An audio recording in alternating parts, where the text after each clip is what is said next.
Hey babies, this is Lar Park Lincoln, Tina from Friday the 13th, Part 7, The New Blood. And you're listening to Tommy Throwback Kovac on Splat from the Past. Hey Bad News Crews, Tommy has a joke for you. Hey dudes, welcome to Splat from the Past, the only 80s themed horror and sci-fi show where things could get totally radical. Now today, I am just so excited because I'm going to be welcoming my 10th guest from Friday the 13th, Part 6, Jason Lives, and I am talking about Vinny Guastaferro. You know him, the deputy with the target gun, the laser target gun.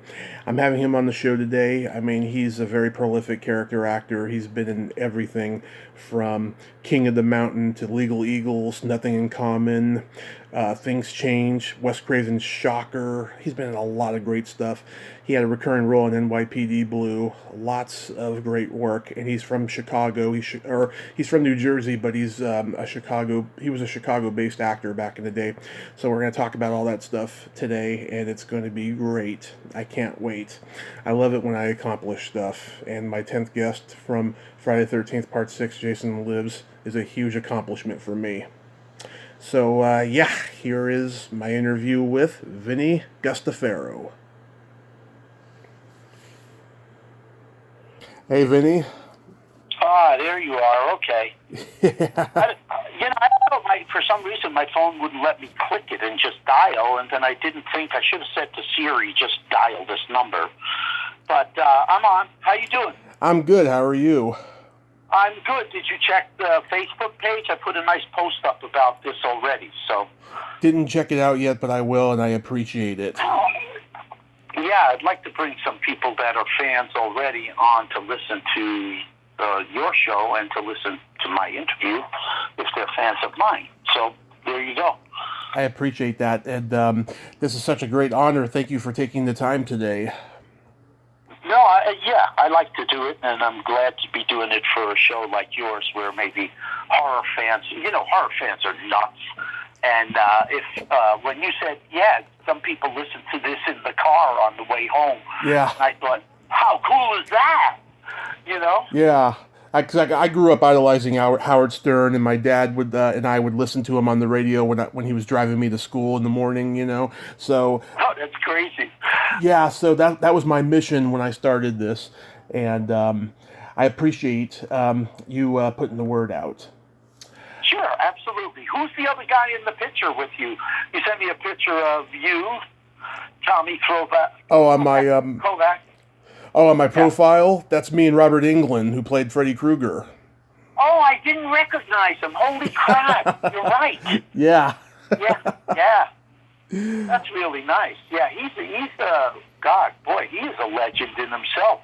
Oh, he is. Yeah, I was in line for 2.5 hours. It was well worth it.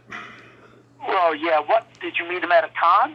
Yeah, it was in Sacramento. It was a Comic-Con that, unfortunately, that location decided not to renew them for the next year, so now they're just in Texas only. Yeah, that's a bummer. You know, I heard about the one in Northern California, I guess yours, Sacramento. Right. And I tried to get the agent who sends me to cons to get me to something like that because I'd love to work right here in California. And I know there was one in Arizona. I think it's coming up Halloween weekend that I could drive to, but I'm not going to the ones that I might have to fly to just yet. I want things to get leveled out in terms of safety. Oh, yeah. Yeah, you know. But the one in Indiana this weekend, I forget what it's called, but Tom McLaughlin, the director of Friday the 13th, Part 6, and Tom Matthews, the star of Friday the 13th, Part 6. Yeah. And Tom Fridley, one of the crazy little guys who the motorhome death in Friday the 13th, Part 6, are going to be there along with Darcy DeMoss, who's the girl he kills. Yep. In, the sexy girl that he kills in the trailer when he goes flying up in the air, the motorhome. Right. And she's going to be there, and she's great. She's a great personality. Fans love her. So there you go. I'm not going to that one. Yeah. By the way, they've all been on my show. You're my 10th guest from that movie. Oh, really? They've all been on your show? Tom Matthews, too? Tom Matthews, Tom Fridley, Tom McLaughlin, Nancy McLaughlin, C.J. Graham, Darcy DeMoss, Alan Blumenfeld, and Ann Ryerson and Carrie Noonan. Wow, that's great. You know, my wife, Cynthia Kania, played the role of, what the fuck was it? What's her name in the movie? She's with Roger Rose, right? Annette. Yeah. And she's the one who gets killed on the motor scooter in the park by Jason. You know, he comes and skewers them. With Roger Rose, yeah. With Roger Rose, right, yeah.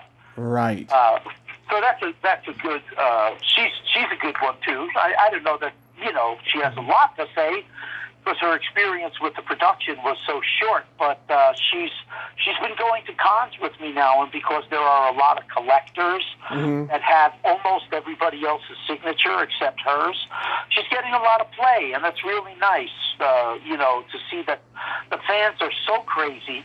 And this is what I love about horror fans. They are totally insane, and they're even looking for a connection with the minor characters now, because they want to know what it was like and who you were with and all of that great stuff, you know? So it's just a wonderful thing. Go ahead. Ask me questions. Okay, so going back in time, did you gravitate toward acting early on in your childhood? No, not at all. I mean, I think I was the little brother in the big family. Yeah. And I think I entertained everybody, but no, I did not gravitate toward it at all. And as a matter of fact, in high school, I mean, I had to do, you know, a play like in the 4th grade about George Washington and shit. Yeah. In high school, when they were doing the school play, the senior play, you know, before you graduate, I was just too embarrassed, too afraid. I could never imagine getting up on stage and acting, but I was also president of the class, so I wasn't bad at getting on stage and just talking to people, you know what I mean? Right. So, no, I didn't gravitate towards it, and then I went to college, and in college, I majored, first, it's so insane. I'll give you some details. I don't know if this is what you want. I majored in zoology just because I didn't know what the fuck else to do in my two... Is it okay that I cursed? I'm sorry. Swear all you want. I do it all the time. Okay, so I didn't know what I wanted to do, and my two roommates were majoring in zoology. So I thought, okay, that's great. I'll major with them. And then I dropped out of that school. I had a little health problem that didn't allow me to finish my first year. And so I missed that second semester, and then I moved to Ohio because I got a scholarship at the University of Toledo. And I was in Toledo majoring in art, and my student, what do you call it, work study, college, you know, they pay you, was to paint scenery for the theater department. And the theater department was a great group of people. I mean, I was sitting alone in a museum trying to learn how to blow glass and do negative space sculpture, and all of a sudden I met this group of people that they were just having too much fun. You know, they were having too much fun. So I worked on the scenery, and then one day the teacher came to me and he said, "We want you to be in this play." And I said, I'm afraid. I don't want to be in a play. He said, "Come on, I'm not asking you to do anything but be you. You're funny and you're physical. Why don't you be in this play?" So I got the starring role in this play, and then there was no turning back. That was it. From that point on, I focused on acting, went to grad school for acting, then stayed in Chicago for a number of years to make my bones. You know, that's where I got my union cards. That's where I did my first little movie. That's where I did a commercial. That's where I did a lot of stage work. And I learned my craft. And then I moved to L.A. And when you were in Chicago, like, who were the actors that came up with you that you were in class with? Oh, geez. Well, not a lot of them that I was in class with, but right after school, I mean, there were a couple of guys in my class that got pretty famous. One was Ted Wass. Oh, yeah. Was the Father on Blossom for like 9 years. And Soap. And Soap, right. And then another guy was Adrian Zmed. Yep. Who, I think he had his own dance show, Dancing with Adrian Zmed. Bachelor Party. They were classmates of mine, and they were both Chicago boys. And then I moved on to a theater company called The Organic Theater, and that's where I met Joe Mantegna, Dennis Franz, Keith Sarabica, Lee Shack Taylor. All of these fabulous actors who then we all migrated to California at about the same time, between 78 and 80. And when we got out here, we were all just young Turks, and everything worked so differently.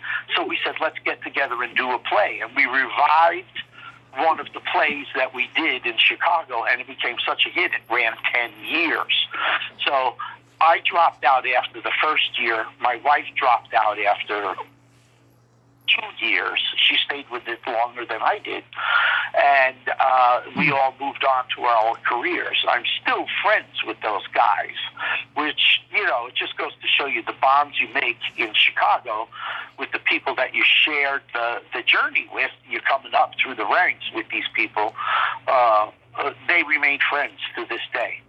Yeah. I was on N.Y.P.D. Blue for 4 years. Right. And Dennis Franz was the lead of that show. So we had that connection, two Chicago guys working on the same TV show. And then Joe Mantegna and I ended up doing, maybe 5 movies together, Yeah. Maybe more, I don't know. And he and I, to this day, are still best buds. And, I'm naming some of the actors I came up with, if that's what you asked. Oh, absolutely. I'm always curious to know who people come up with. Because it's not written out there a lot of the time. Did you know Belinda Bremner? I know the name. I don't know that. If I ever met her, I apologize, Belinda, but I don't think so. She might have been a little behind me, in terms of the cruise cover. One of the plays I did in Chicago starred John Malkovich and his then wife, Glenn Headley. Oh, yeah. And, you can't say much about coming up with somebody like that. I mean, that fucking guy, his career turned into a rocket ship, and then he moved to France. He had nothing to do with this Hollywood life, I came up with some really good people, and then I was in a play. I don't know if anybody even knows this, but I was in a play out here in California that was directed by Tom McLaughlin. Oh. And he and I hit it off right away as actor and director. But this was a stage play, and it had nothing to do with horror. It was about baseball. And we had a great time doing this play called Bullpen, which was about the Boston Red Sox that are hanging out in the bullpen during a Yankee game. So there was lots of physical play and foul-mouthed play and actual throwing and playing catch on stage. It was a lot of fun. Then Tom moved on after that play, as did I, and I got a call from him. I'm writing and directing a horror movie. I'd like you to be in it. What do you think? I said, okay. He said, well, I don't have power yet. You have to audition. And I said, well, okay. And I auditioned for it, and great casting directors, Fern Champion and Pamela Basker. Yeah. Really great. They've been around forever. If you look them up, they've cast some of the biggest movies ever. Yeah. But anyway, they cast me in Friday the 13th, Part 6, and the rest of that story is history as it pertains to what we're talking about today. That's amazing. Yeah, Tom has had a chameleon-like career. He wasn't. He hasn't just directed horror stuff. I mean, he was in a rock band, which he still is. He wrote for Dick Van Dyke and won an Emmy for it. I mean, he's had such a career. Mime. He was a mime at one point. Yeah. I know. And you know what else? He because he's that kind of guy. After I worked in Friday the 13th with him, he directed a huge TV movie back then when they did TV movies like Sunday Night Special, so 2 hours Saturday, 2 hours Sunday, whatever. He directed a huge TV movie called In a Child's Name, starring... oh, yeah. Oh, what's her name? The Italian chick that just escaped me. I'll look it up. Oh, God. Fucking, what's his name? Eddie Vedder's wife. Oh, Yeah. Yeah, I know who you're talking about. It just escaped me. Valerie Bertinelli. Valerie Bertinelli. That's Eddie Van Halen's ex-wife. Bertinelli Yeah. and Christopher Maloney, who, later did Law and Order. Right. And they were the stars of this. And I worked with Tom for another 3 weeks on a set. We shot a lot of that in New Jersey, where the crime happened, and in Hollywood. But once again, that was Tom coming through for me, saying, "Hey, man, I need a detective." And so there you go. And then a couple of years later, he did another one called Exit Elves, or Leaving L.A., and it was about what souls of dead people do.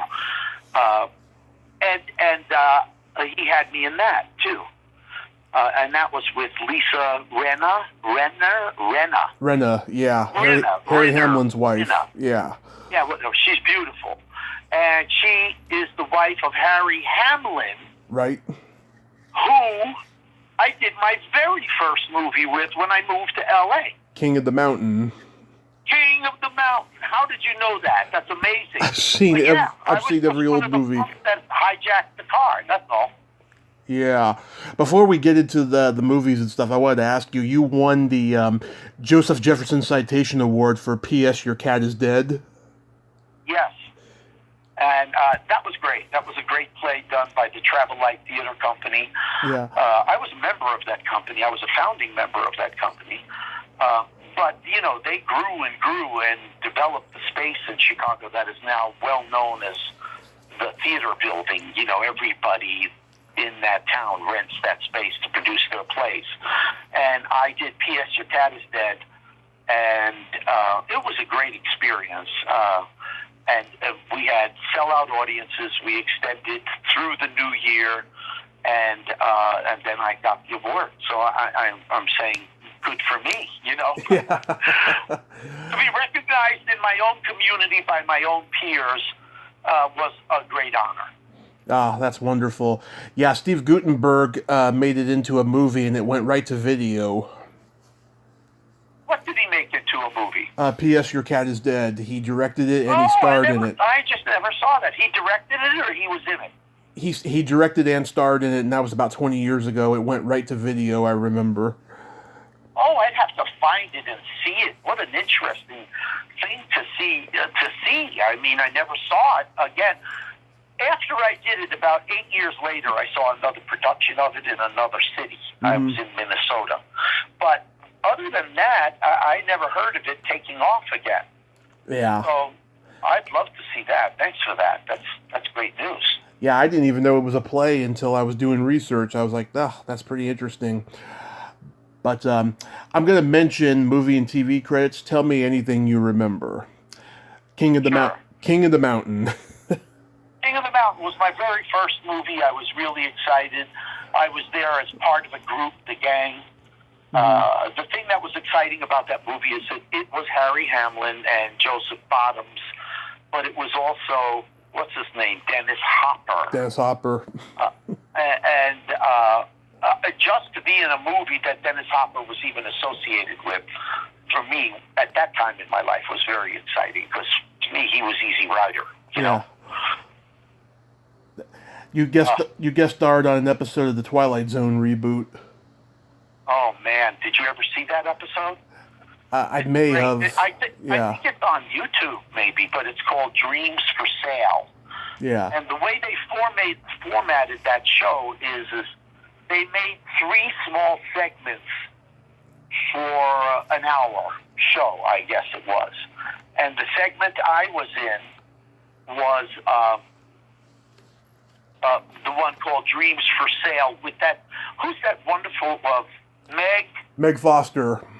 Meg Foster has those, like, Miranda eyes. I mean, she's so beautiful, and her eyes are like magical. I'm sure that has a lot to do with why she was cast in scary shit. But she's actually a really nice woman and a really good actor. And anyway, I really enjoyed my Tommy Lee. Oh God, I can't remember his name. Maybe it was Tommy Lee.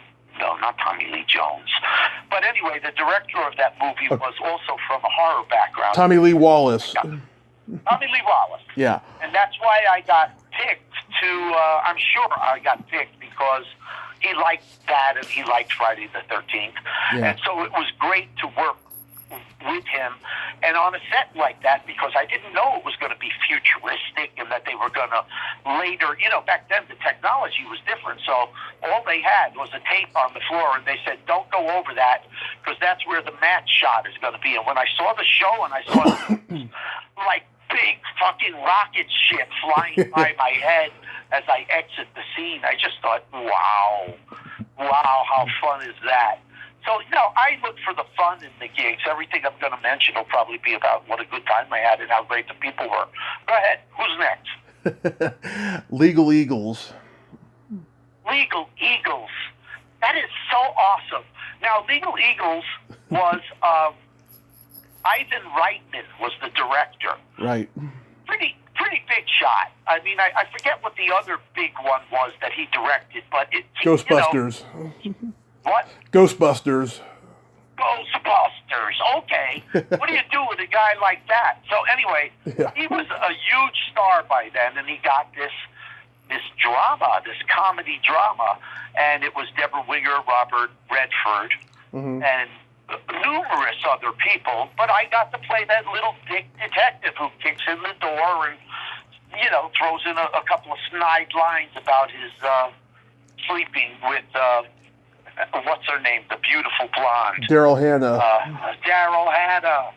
And so I had fun with that and let it go, and it had a good run. I mean, it wasn't a smash hit movie, but it had a very good afterlife on channels and TV. And video. Now it's doing really well on video and streaming. And then last year, 2 years ago, they called me and asked if they could use a part of that scene in a television show that Dustin Hoffman was watching on the Meyerowitz Chronicles, which was an HBO show, or maybe a Netflix show, that was put on starring I think it's Adam Sandler, and what's his name? Dustin Hoffman played his father, and they needed a scene where the father was watching something on TV, and they asked me if they could use Legal Eagles, and I said, sure, go ahead. Yeah. So Legal Eagles came back another time. It was great. Yeah. Do you remember that scene where he's like imitating Gene Kelly and singing In the Rain? Yeah, I do. I love that. That's my favorite part. Very, he was a huge star at that time, and a friend of mine in Chicago said, I used to work with Robert Redford, and he knew me as Jane Brown.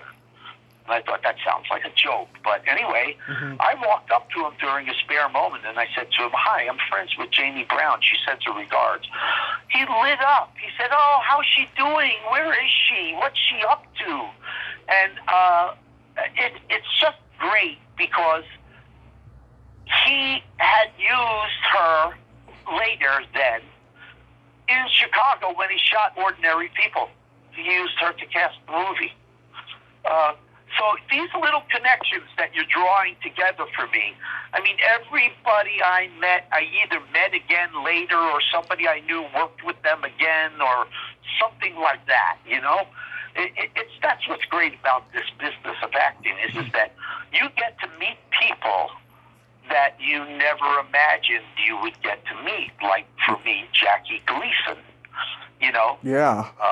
That was just such an awesome experience to have two scenes with Jackie Gleason in a Gary Marshall movie. And to be the guy that fires him and breaks his heart and, sends him like a little sad old man back into his funk. then Jesus Christ, Tom Hanks. What a huge star, okay? Yeah.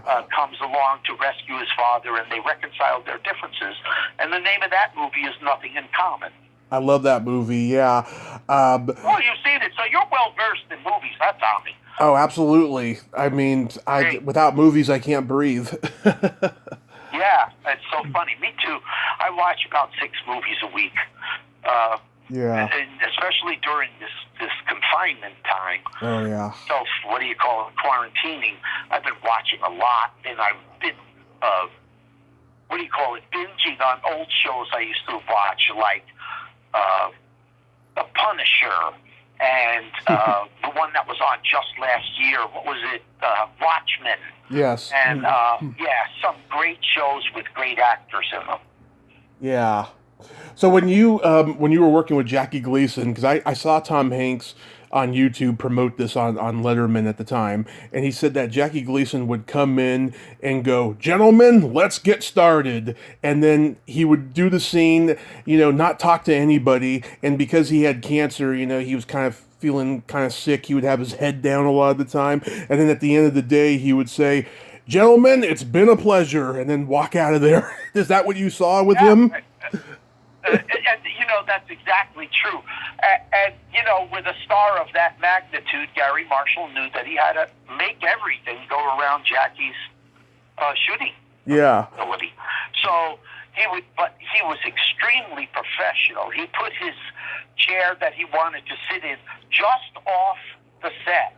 So he was always there, always watching, always listening. And when I met him, I was introduced to him by Gary Marshall because he said, "This is Vinny, you're going to be doing the scene with Vinny. Vinny, this is Mr. Gleason." I said, "Hi, I'm peeing in my pants because you're like my hero from my childhood." And he laughed. He said, "Thanks. Do you know your lines?" And I said, "Yeah, sure, I'm ready." He said, "Good." And that was it.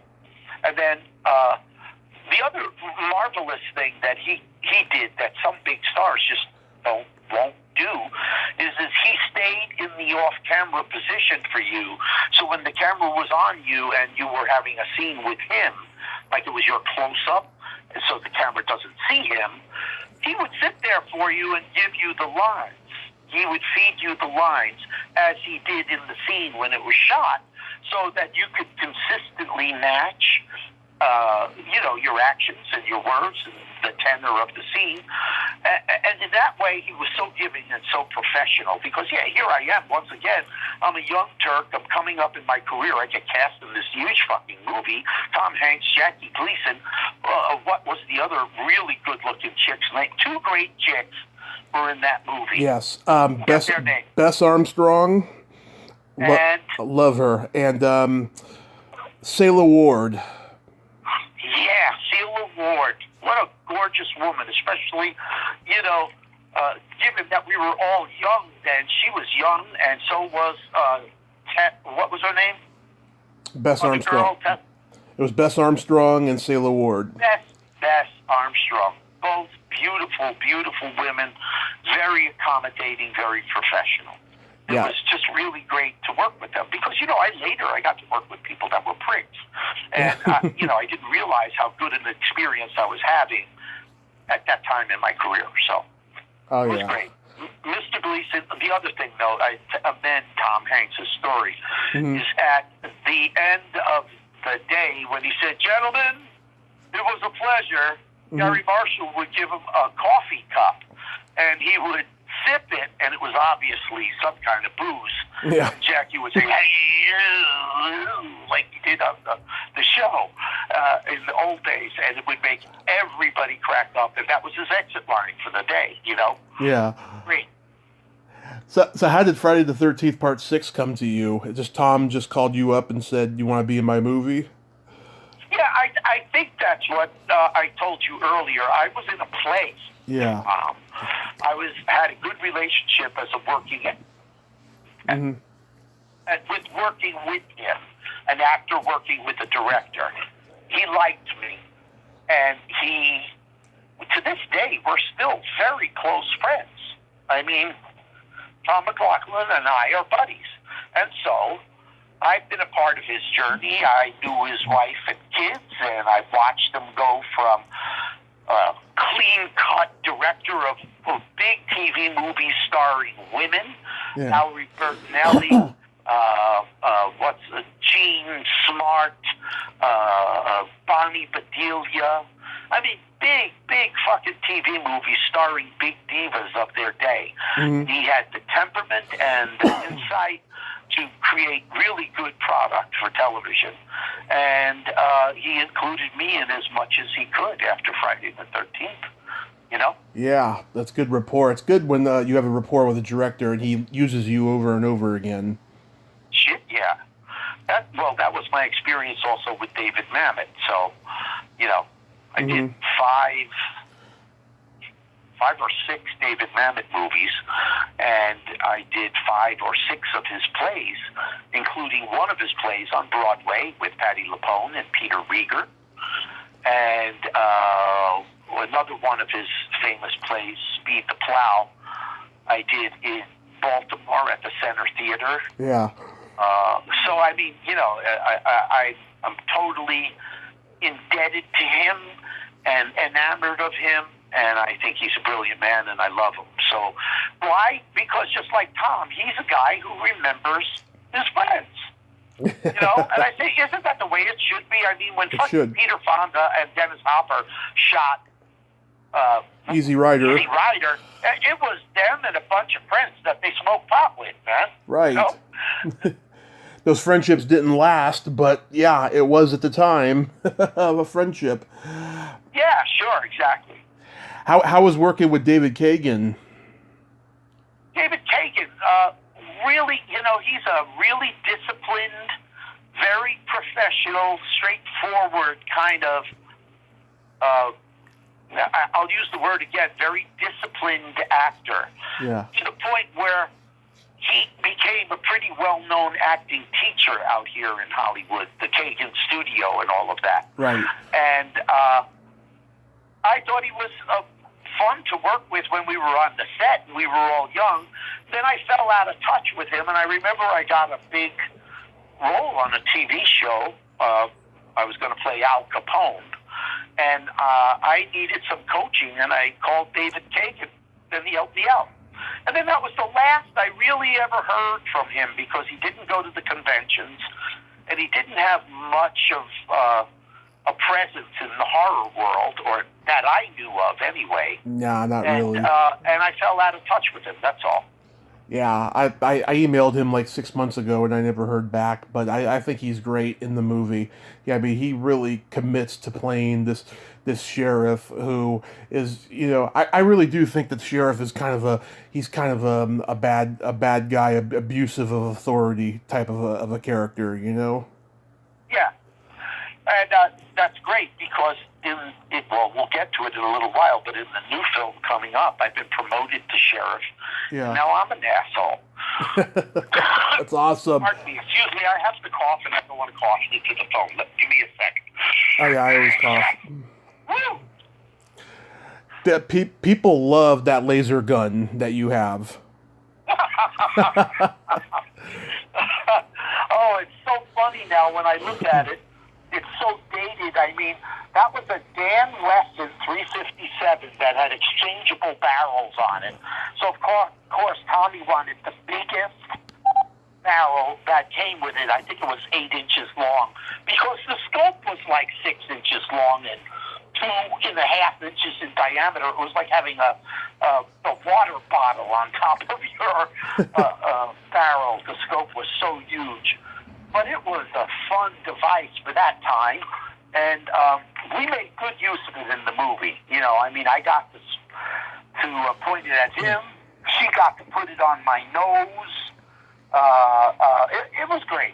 It was really a great, fun thing, and I think its presence in the movie led to, you know, preserving that famous line that, you know, went viral, which is wherever the red dot goes, you bang. Yeah. Now, you know, I have a hashtag you bang site. So, I mean, because I want horror fans to be able to come and ask me whatever they want to ask me, you know? Absolutely. And then you got to work with Wes Craven on Shocker. Oh, man. I can't even begin to tell you what that was like. That was so awesome. He was such a hero of mine. But I didn't know anything about him. I didn't know that he was an academic from the University of Wisconsin, N.Y.P.D. Yeah. I didn't know that he was primarily a writer. I didn't know a lot about him. And so I went to this audition thinking I'm going to meet this guy and he's going to be like all crumbled over and have devil tattoos on his arms and stuff that's more common now, but I had no image of him. And I walk in and there's this really collegiate-looking guy with like a blazer on over he looked really like he was in college. He had a blazer, a sweater on over a shirt with a tie. And I thought, what the hell is going on? Yeah. But anyway, I had really prepared for that movie, and I really wanted the part. And but there was a little part of me that said, "Oh, geez, boy, what is this? Another horror movie? What am I getting into here? People are going to only know me as a horror person, and I want to do so many other things." And as you know, Tommy, from my resume, I did plenty of other things. Yeah. But at that time, I didn't know, and I remember that day that they were running late, and it was weird and everything. The audition just wasn't comfortable outside the room, so when I got in the room, I said, I'm going to make myself comfortable. And when he said, okay, this is the scene I want you to do, and it happens to be the scene in the park where I'm dying, where after Pinker, I'm falling on the ground and begging Tommy, also his name was Tommy, wouldn't you know it, played by Peter Berg, huge action director now. Yeah. But I got in the room with Wes Craven and I just went crazy. I flailed on the floor and my image was Jackie Gleason on acid. I thought, let me go crazy for this guy and let him know I'm willing to leave it all on the floor. And the minute I was done, this is me bragging a little bit. The casting director, who's still pretty famous, Gary Zuckerbrod, yeah. He had to do one of those horrible casting things. He went out to the room where all the other guys were waiting to audition, maybe 4 more people, and he said, I'm sorry, we have a schedule conflict, and I'm going to have to reschedule your guys. Stay in touch with your agents. Thank you very much. And they all politely left. And then he said to me, you got the role. Right there on the spot. And I shit in my pants and then was really happy to have a chance to do that. And as you know, Pastore in that film, yeah. He's in on the execution at the beginning, and then it's the driving of the lady that gets first infected by Pinker in the execution chamber. Yeah. She transfers herself to me in the car when we blow up and die. And that's why I come back with a messed up leg. There's a little line in the movie somewhere. The father calls Tommy and says to him, Pastore, the deputy, escaped the hospital. And that's right when I knock on his door and begin. And it's such a fun scene because first thing I do is say, whatever his name is, and then it is Tommy, isn't it? Yeah. Yeah, okay. I'm yelling his name, and then he answers the door, and what do? I shoot right through the eye hole with a 357. It was so great. And then the rest of the scene was completely physical. That chase scene was so hard. I had to climb a fence. And then I had, Wes Craven had it mapped out that it was going to be like a 1,500-yard tracking shot. So he got me out of the yard. I'm limping along. I curse at him on the bridge, if you remember. Yep. But all of that running was, they had a camera truck. And so they were like, I don't know if you call that, panning or whatever, but they were riding along with us as we were running full speed during that whole shot. And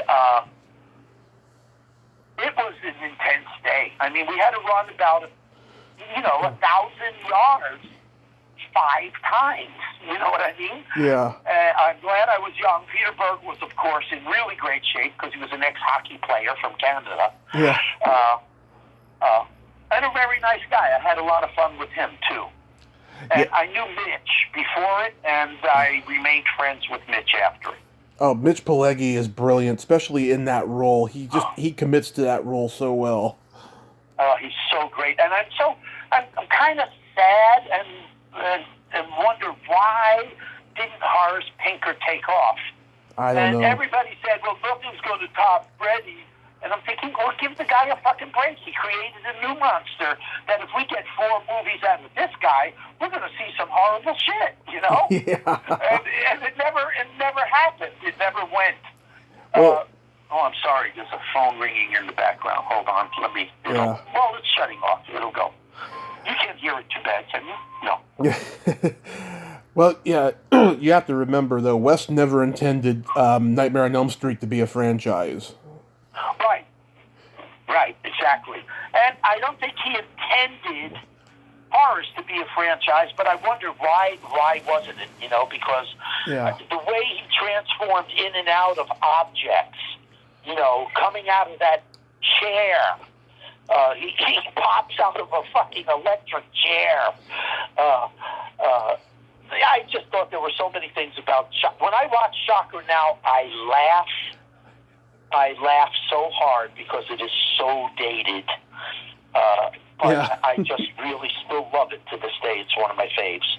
Yeah, and also, too... Go ahead, wait. Oh, go ahead. I have one more thing to say. Okay. Horror fans are so crazy that just the other day on Facebook, one horror fan that I stay in touch with, got a tattoo of Horace Pinker on the back of his hand. Oh, that's awesome.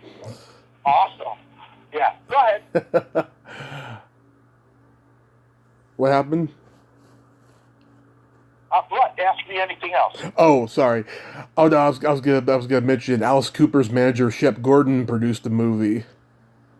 Yeah. Oh God. Did you interact with him? No. Alice? No, with his manager. With Shep Gordon, his manager. I met him. I mean, I had to meet him because he was a producer, but I really didn't have much to do with him. He was happy I was there, and he respected Wes's choices. The way I felt is I was working for Wes Craven, not for anybody above him. So. Oh, that's good. You know. Yeah, and I had a good rapport with him, and I remained a fan of his, and still to this day am. You know, Serpent and the Rainbow, major film. Mm-hmm. That's a good one. You know, sucked me into how deep horror movies can be. You know what I mean? Yeah. They don't just have to be slashers; they can be mental, you know, psychological. So. And then you had a recurring role on Wise Guy towards the end, right? Yeah. Man, oh man, was that something! I mean, I don't know if you ever saw any of those episodes. But yeah. I got to play a guy who goes crazy from mercury poisoning, and starts killing people.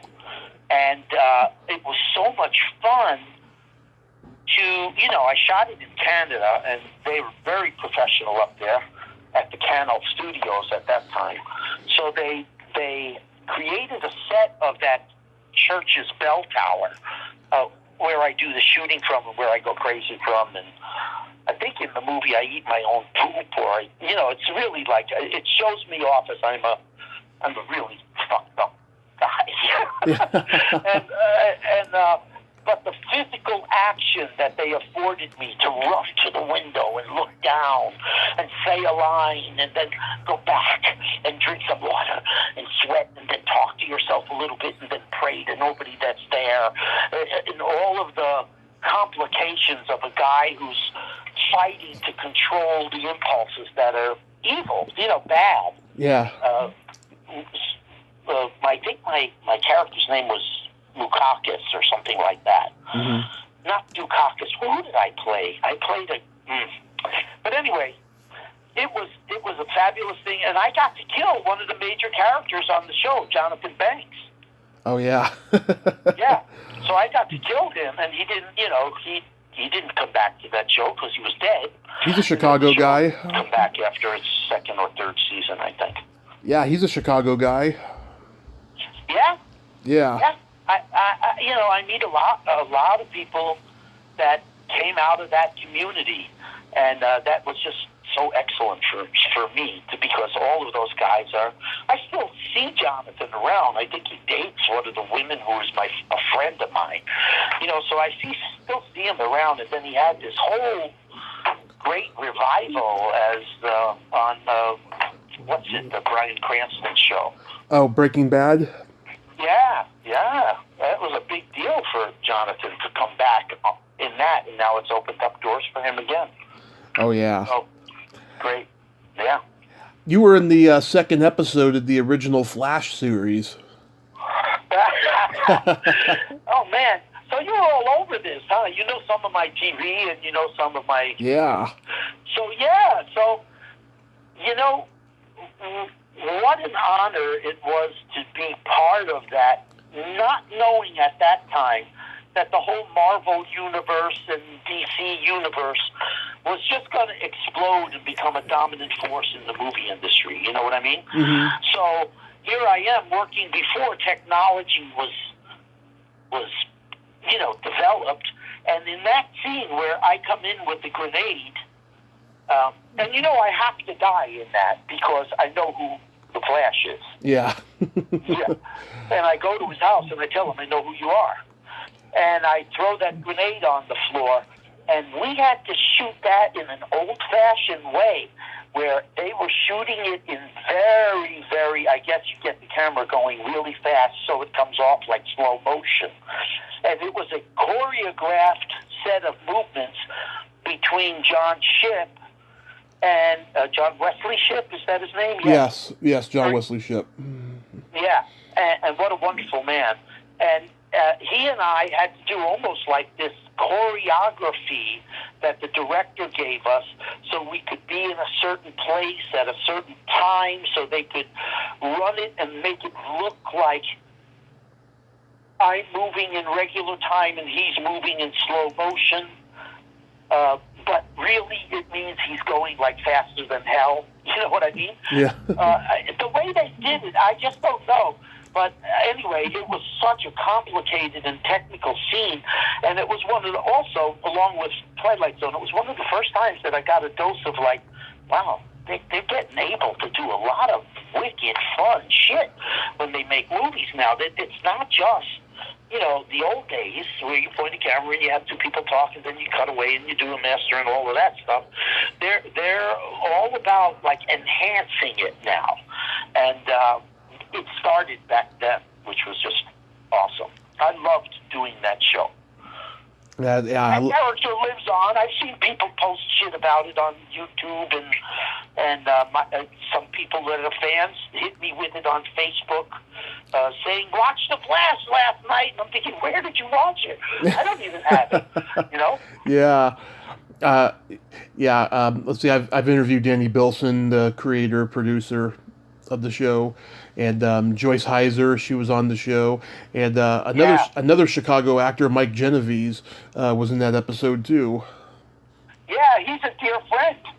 I know Mike Genovese and his wife very well, and I've known them for many years. I mean, starting back in Chicago, and he's a great actor, and he's got that look. He's just got a character look about him that just makes him look tough, even though he's like the sweetest, kindest, most gentle guy you'd ever imagine. Oh yeah, I saw him play a really funny basketball coach on Family Matters once. He was like really stupid, and it was hilarious. Yeah, no, he was great. And there was another friend of mine on that who just played a cop, and then went on to do bigger and better roles. Vito D'Ambrosio. Oh yeah. He's a Chicago guy, and I knew him in Chicago. Well, because when I was working there, he and I became friends. And I actually met his family and did a lot. He's still a friend. He lives out here and he doesn't live far away. Mm-hmm.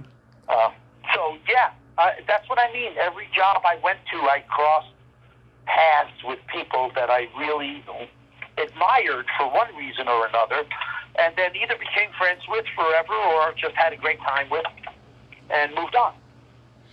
The Sinatra miniseries.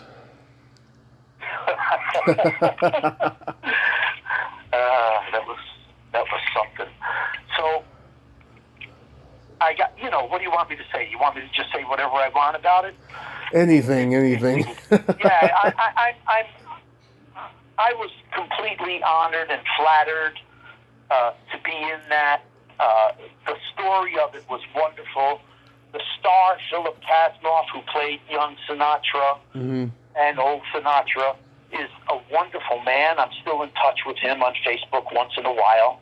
Really nice guy, a family man and everything, but such a talented singer. And I think he made his bones on Broadway in Grease. Mm-hmm. He played, one of the many Dannies, and but he is such a talented man because besides being a regular guy who could just fuck around and be nice, he then had this ability because of his beautiful voice, Yeah. And so the producer of that was Tina Sinatra, one of Frank's children. Mm-hmm. I think there was Nancy, Tina, and Frank Jr. or something like that. Right. And Tina was a wild woman. I mean, she was, I heard. She was like a boss with a bullhorn. I mean, she didn't have a bullhorn, but she was a bullhorn. And she had a lot of balls and a lot of energy, and she had no trouble on a set with, 40 men? I mean, we had, what's his name, who's that famous actor, Rod Steiger. Yeah. Played Sam Giancana in it, and I had like a one-line exchange with him. But the whole time I'm sitting there saying to myself, "Oh my God, that's fucking Rod Steiger!" Yeah. And so Tina was great, and I got to work with Marcia Gay Harden, who remained a friend, and I worked with her again in Toronto on a TV movie called Spencer. But Marcia Gay Harden was also at that time, a young, upcoming, beautiful woman, and for that reason, she got cast as Ava Gardner. Yeah. And as you know, Ava Gardner just oozed sexuality, and I think it was a good call because so did Marcia, And then when you meet her and talk to her later, and you realize she's a married woman and just an actress, and you go, "Holy shit!" I mean, how do they do that? Some of these great actors, they can make you think that that's what they are, And I really loved working with her and Philip. And then there was a bunch of other minor characters that worked in that movie with me, like Don Stark, who later went on to be the dad in the 70s show, the curly-haired dad, and Matt Landers, who took over for me, basically, after me, as the desk sarge on N.Y.P.D. Blue. And then, I can't think of his name because I like him so much, but he's also in the movie Sweet and Lowdown with Sean Penn. He plays the other musician, friend of Sean's in the movie. Mm-hmm. Boy, I wish I could remember his name because I really liked the guy. And so there were a lot of good people in that movie, man. Just a lot of good people. Even some of the big stars like Rod Steiger brought in only for one day, but they knew that they had to accommodate his availability. Yeah. Shot around him, and every time a big star came in, there was a little sidecar to accommodate them. But it was just so fun. You know what the other fun thing about it is? I love period movies. Yeah. That movie goes from the 20s all the way up to, 60s almost. Yeah. So it was really great. I loved it. That's awesome. Yeah, I've interviewed the great comedian Tom Dreesen. He opened for Frank for 14 years, and he has a one-man show that he did before COVID happened about it, and he has a memoir out, and he tells a lot of great stories about Frank in the book. Yeah, he was very good to him. I've met him several times, Tom Dreesen. Yeah. I've met him several times, and he's just a really nice guy and kind of funny. I mean, an event I went to not long ago, he was like the host at, you know what I mean? He got up on stage, told a few jokes, did his thing, and then introduced whoever he had to introduce. I mean, he's just great. He is very great. So, what's that new one you were talking about? It's called Never Hike in the Snow? Yeah. Do you know anything about it? I don't know anything about it. I'm not surprised, though, because there was Never Hike Alone before that. Right. So Never Hike Alone was a fan film that now he's a good friend, Vinny Guastaferro, writer and director, made on like a shoestring budget. But he's a very smart, creative guy, and he made it look fantastic. Never Hike Alone. You know, the whole use of found footage and then the appearance of Jason, and at the end, the cameo of Tommy Jarvis coming back as like an ambulance driver in that. Yeah. You know, so that's where my journey to this began, because I'm still friends with Tom Matthews, Tommy Jarvis, and he called me and said, "Hey, you know, I just did a little bit for this guy, Vinny Guastaferro, but he's got really great ideas." And we went out to lunch, and he talked to me about, you know, maybe incorporating Rick Colon into the next chapter. And so, I mean, it went that simple. So I said, well, hell yeah, let me talk to the guy. I talked to him on the phone, Vinny Guastaferro. My first conversation with him was close to an hour, maybe like 50 minutes or something. And he just had me all riled up, and he said, let's meet for lunch. So he, Tom, and I met for lunch. Actually, Vinny and I met for lunch for a sandwich at Bay City Deli in Santa Monica. Fabulous. And we talked individually first, and then the three of us met for lunch another time. And I saw that he had big plans to turn this into basically a series of movies. Yeah. Short movies, of course. And so he said to me, I'm doing this next one. I want you to read the script, and if you want to come back as Sheriff Rick Colon, that would just really be great. And so I read it, and I thought, this is just too good, too fun. And so we shot it. I think we wrapped right before COVID. Like, I came home on March 1st. Wow. Shoot. Yeah. I mean, we were very lucky that we shot over those last 2 weekends in February of this year. And then, you know, I got that, I got back here, and then I fell out of touch with everybody, because for those first 3-4 months, I didn't even leave my house. So I'm in touch with them now, because the movie has released. It was released as a premiere. It premiered on YouTube like a week and a half ago. Streaming, people could watch it. And it's got over 200,000 views already, and it's kind of trending, which is very good for this little production company. I don't want to call them little anymore, because they're doing fantastic work, called Womp Stomp Films. And Vinny Guastaferro is, you know, the owner, proprietor, producer, writer, director, the head dog over there. And he has hired a lot of great people who are also involved in the horror genre. So he's got, you know, Kyle Klein, and they just did Pathosis. He's got Austin Bonang, who was the director of Pathosis. Right. He's got, you know, he's just, my wife is in Pathosis.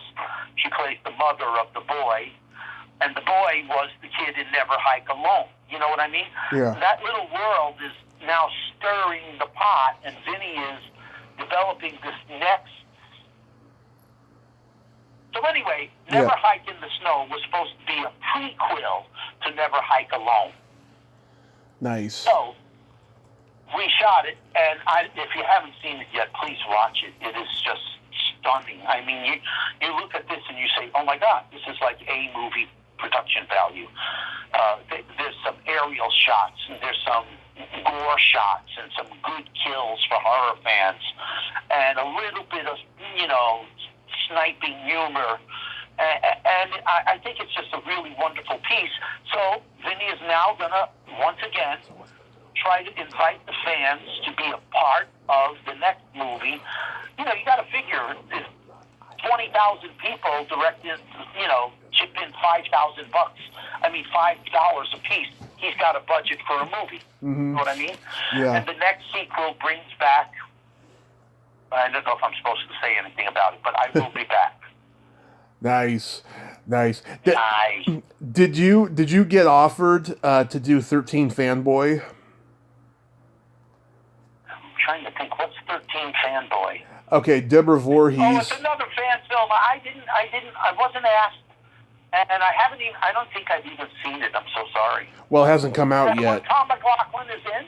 Yes, but it hasn't come out yet. It's still Okay. being edited. Yeah, no, so Tom Matthews, Adrian King, and I think CJ, I think they were offered all to be in it, and they turned it down. And there's some kind of a mysterious aura about it, about them turning it down. I'm guessing, this is just my opinion, I'm guessing it's because Corey Feldman is in it, and, everyone's mad at Corey Feldman. I'm guessing that's one of the reasons why they're not involved in it. Why is everybody mad at Corey Feldman? Because of those false pedophile claims that he's making against certain people in Hollywood, and he's making Corey Haim. Not on a film level. You're saying like what he's done personally in this time. Yeah, not a lot of fun. No, and you're right. I think I respect those people's right to dislike that and turn down the part. Also, I think by now. Most of, I can't say them, Tom and I are pretty committed to working with Vinny Guastaferro and seeing this Friday fan film thing develop into maybe 5-6 episodes. I don't know what Vinny has planned for it, but it can be something that will later be watched all together, in these 30-minute segments and comprise a really good movie with a lot of backstory about Jason. I mean, if you haven't seen Never Hike in the Snow, some new things happen in it. Have you seen it or not? I forgot. Oh, 13 Fanboy? No, it's just not out yet. No, Never Hike in the Snow. No, I haven't seen Never Hike in the Snow. No, but I have seen. All right, then I won't say anything because I don't want to give anything away. But you'll see some neat shit happens in there that lays the groundwork for a continuing story. Because I have seen. That's what we're all focused on. Because I have seen Never Hike Alone. I have seen that. That is terrific, isn't it? Yeah. Yeah. It's very interesting, I remember someone made a fan film of Nightmare on Elm Street, and it was so amateurish and bad. But this movie really redeemed something like that, Yeah, sure. These people are very creative now. It's a young crew.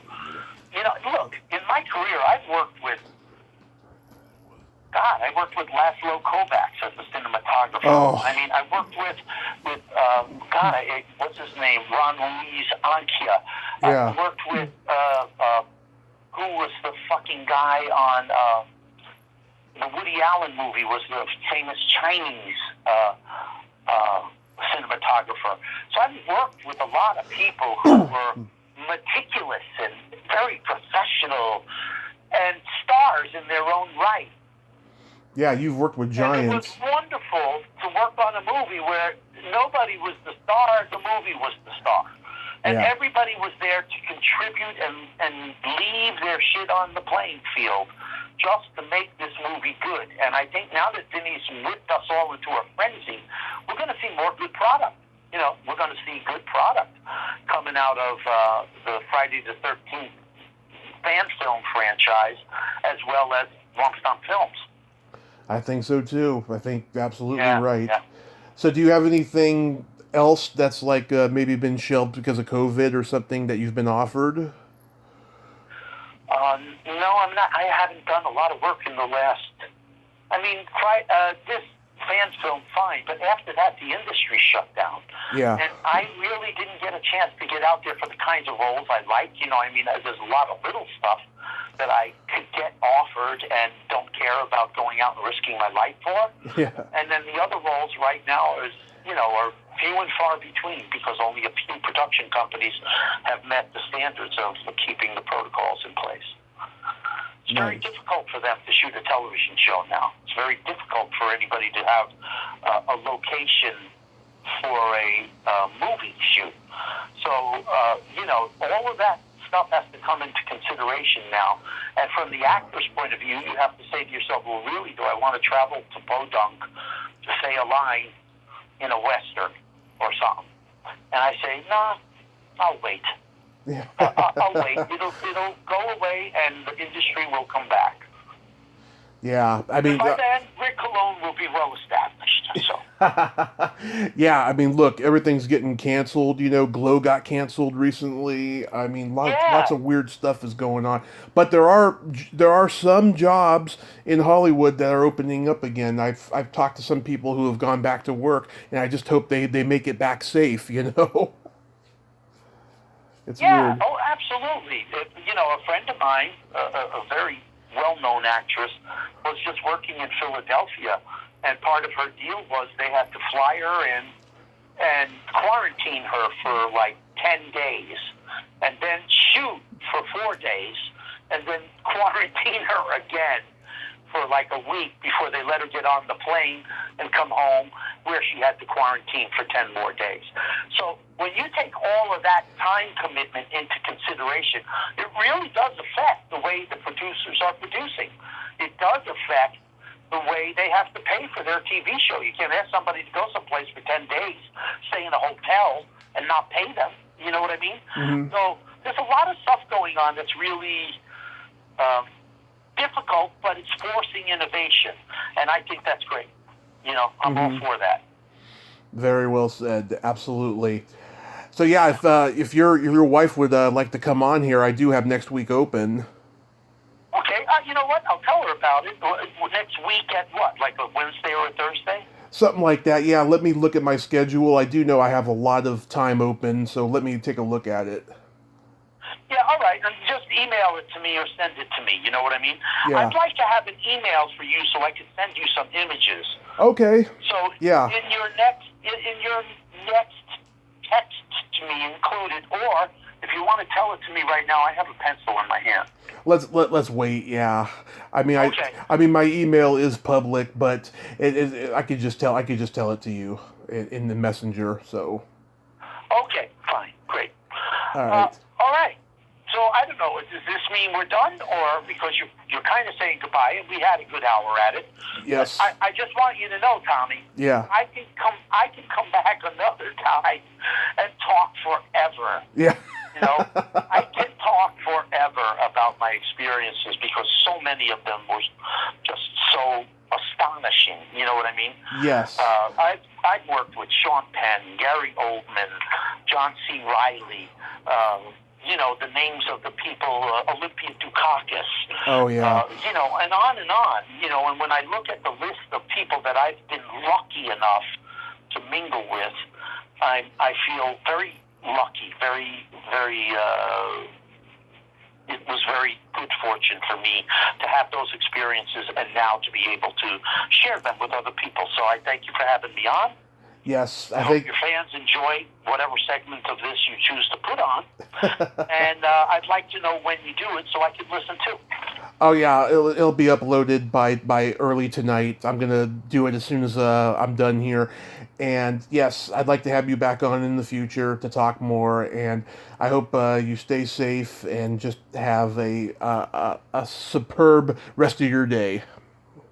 Thank you very much. The same to you, young man. And I appreciate your enthusiasm and your support. Thank you. Thank you, sir. That means a lot coming from you. Okay. I'll see you next time around, huh? See you next time around. Bye, Tommy. Okay, bye, Vinny. Well, there you have it. Vinny Guastaferro. Ain't he a cool dude? Oh, what a cool guy. And has great stories. And likes to say fuck a lot. I love that. If you like this video, everyone, please subscribe to my YouTube channel. Add me as a friend on Facebook. Join my Tommy Kovac comedian page on Facebook. Follow me on Twitter and Instagram and all that fun stuff. Well, that's all time we have this week on Splat from the Past. Until next time, this is Tommy Throwback Kovac saying, there's no shame in living in the past because the present sucks. Later, dudes. Ch ch ha ha ha. Ch ch ch